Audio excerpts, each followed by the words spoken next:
Good morning everyone. आज सबसे पहले उठ के मैं बनाती हूँ चाय और इसी के लिए बनाती हूँ दूध, जिसे हम तीनों बैठ के आराम से पीते हैं। उसके बाद मुझे लगानी होती है झाड़ू। झाड़ू लगाने के बाद में पोछा लगाने के बाद में ही मैं नहाती हूँ। फिर मुझे आना होता है अपने मंदिर में, क्योंकि मुझे करनी होती है टाइम से पूजा। तो मैं आके मंदिर में सबसे पहले लड्डू गोपाल जी को अच्छे से नहलाती हूँ। उसके बाद ही मैं दीपक जलाती हूँ, फिर मैं भोग लगाती हूँ। और अभी आज है छठा नवरात्रा, तो मुझे किताब भी पढ़नी होती है दुर्गा सप्तशती की। तो उसमें अभी काफ़ी टाइम लग जाता है पूजा करने में। तो ये सब करने के बाद ही हम कुछ खाते हैं, तो इसलिए मैं अच्छे से पूजा अपनी ख़त्म कर लेती हूँ। जैसे कि नवरात्रों में हमारे यहाँ छोटा सा हवन भी होता है, तो मैं रोज़ छोटा सा हवन करती हूँ।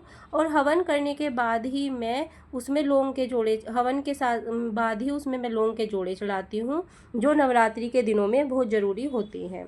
क्या आप सब भी कमेंट्स करके बताना कि नवरात्रों में लौंग का जोड़ा चढ़ाते हो क्या।